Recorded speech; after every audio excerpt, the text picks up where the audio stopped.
Talking with one of our good friends. He's the AD and the head football coach at Christian Life, Coach Tony Ambrogio. Hey, Coach, how you doing? Hey, I'm doing well. How are you guys doing over there? We're doing real good. How in the world do you stay home on a Friday night when everybody else is playing football? And you guys have a lot of Saturday games this year. Yeah, it's kind of rough for the kids, too, moving the schedule around and whatnot. But I didn't stay home. I went and watched Hiawatha play Westminster Christian, get a little scouting in. So, I'm always up for football. I'm kind of a football nerd. I think all of us football coaches are. And Westminster Christian won that game, right? 24-14 over Hiawatha. Yeah, I thought it was kind of an upset, but, Westminster Christian pulled that game out. And you like those upsets, especially when they're in your conference, right? Well, as long as I'm not playing in it. That's true. Well, I guess if I'm on the winning end, how about that? That's good. Tonight you're playing over at Alden Hebron. Are they bringing in lights for that game tonight? Actually, we have a 1 o'clock game. Okay, a 1 o'clock game. Yeah, we have a 1 o'clock game. They have brought in lights before, and I believe they're on a campaign right now to earn the money or raise the money to put in lights. And then you can play on Friday night too, right? Yeah, and that will be big for that community then. When you look at Alden Hebron, you always go into Hebron there, and they got the big basketball for winning the state championship. Probably they're the real Hoosiers basketball story. What's it going to be like tonight when you take on the Alden Hebron? Their coach is a very good coach. He'll have them coached up, and I'm sure they're looking for a little payback. We beat them pretty good last year, and but they're a well-coached team. Those kids are going to play tough. There's some farm kids out there. They're going to be strong and play tough, and it's going to be another test for us. And they're kind of unique in your conference, right? Aren't they the only public school with all you privates? Yeah, well, them and Hiawatha. Oh, that's right. Hiawatha is also a public school? Yep, but they're the only two, and, he tells us about it at the AD meeting. So. Do they really? What does he tell you? Well, when we're bringing in people, or I guess, on this whole conference alignment stuff like you're talking about, when we've entertained some, different schools coming in and he has to remind everybody, hey, I'm the one that's not growing out here. I'm the one that, where, when we're all in a private setting, the facts of the matter are that we have a chance to grow, unlike public school. Yeah. It's a little different. Last week was a big game for you guys. It was kind of a battle. You played Luther North, a very good football team, but you also had some special inspiration. Caleb Caudell, the cross-country kid, ended up showing up at the game. You guys had put a heart in there with his initials, and every time you guys would score, your kids would go over there. Besides being a win, I know that was a big thing for you guys, but I think it was a very emotional night, especially when Caleb showed up at the game. It was one of the times in my high school coverage of football that I really thought that was a neat night. Oh, yeah, no, absolutely. We wanted to do something special for them and their family. I mean, they're big supporters of the school. They've had, one other son has graduated from there. They have 3 currently in the school. And, we just want to show them, that, I guess Brady Pond in the interview we had with you put it best. We're just a big family over here. We're going to take care of our family. So, that going into it, that was the smallest thing we could do. But we went, through the week. It happened on Tuesday. We didn't know what was going to happen right at first. It was a little scary. And then, as news started coming in through the week, it got better and better. And obviously, he ended up making it to a game on Saturday. And, on top of that, our kids had retreat. They're on Thursday night into Friday. They didn't get back till 5 o'clock Friday. So, it was an emotional week for our boys, and for them to come out and get that win, it shows a lot. And the good thing is Caleb's doing good, right? Yeah, absolutely. He actually came back to school this week. So. Oh my word, that's amazing, isn't it? That is amazing, because I was like, you're a crazy person, man. I would have stayed home a week, at least milked this for a week, kid. Yeah, at least a week, right, Coach? I would have too. That would have been good. But that shows you how much he likes playing. Or being at school and everything. That was in a cross-country event, and I heard that there was a lot of people on the sideline that helped out with his situation as he came through in the cross-country race. I think people forget that we got a lot of good people in the world that help take care of each other. Oh, absolutely, and we're so thankful for those people. There was probably, they're saying seven people that jumped in and helped right away, and that's from, just first responders, and these were coaches and, off-duty EMT people, nurses. They just jumped right in and started, administering the CPR to them and hanging on until the AED machine got there. And, and once it did, that's what, that saved his life, period. And it's awful special when you have people do that. And, I know Christian Life is a Christian school, and I'm a Christian. That's part of a miracle right there to me, Coach, right there. No, absolutely. We thank God profusely for that one. And, it just shows you, when you're obedient and try to do the right things, he's going to be good to you. That's good. I had the chance, like you said, to talk to Brady Pond after the game last night, Saturday night.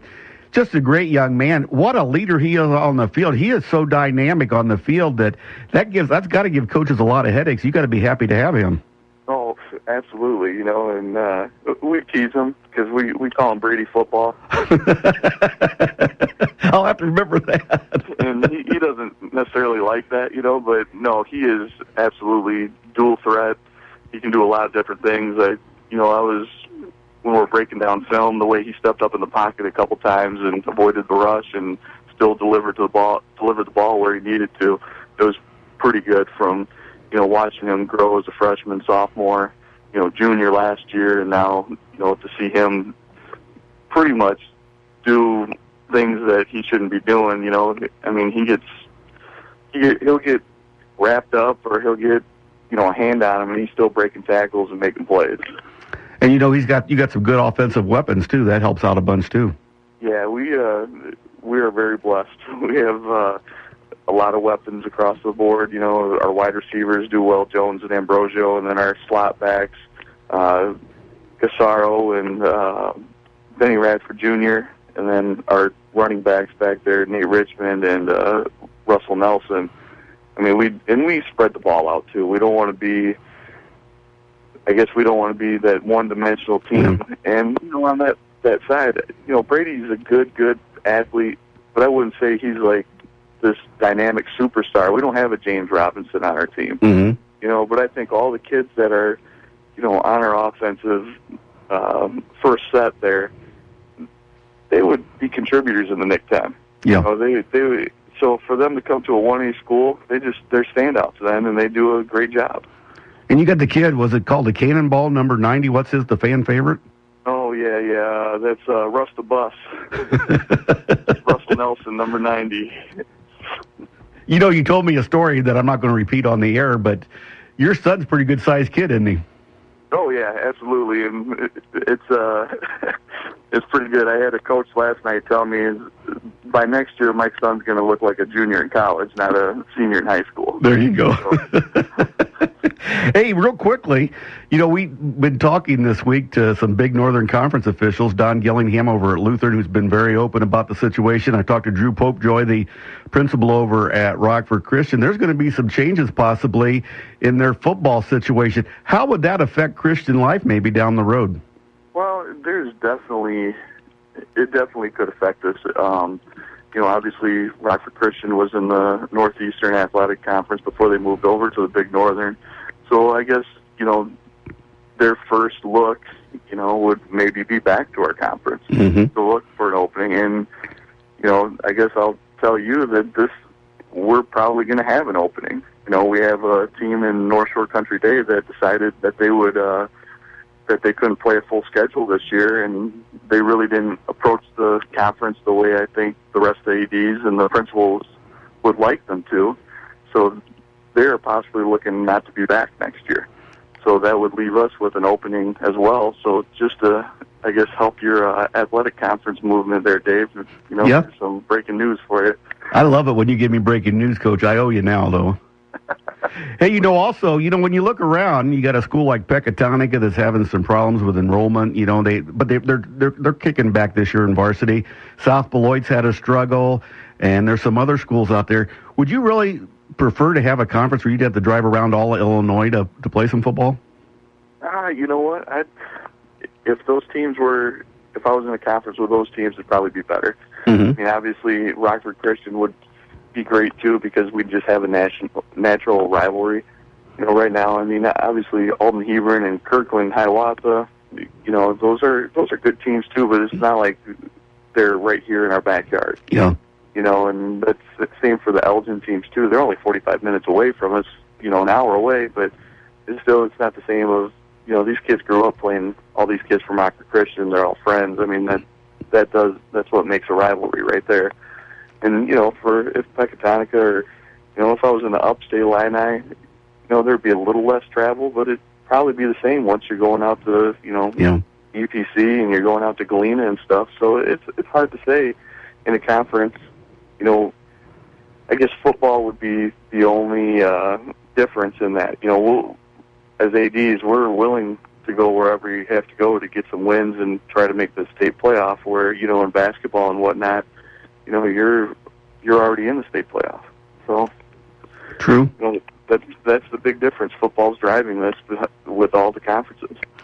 Well, Coach, we got a hard break coming up. Thanks so much for being on and always for being entertaining. I love coming to a Christian Life game. Well, I love having you there, and congratulations to Matt, too. Make sure you pass that along. I will. They're going to name him Tony Ambrogio III, I think, or something like that.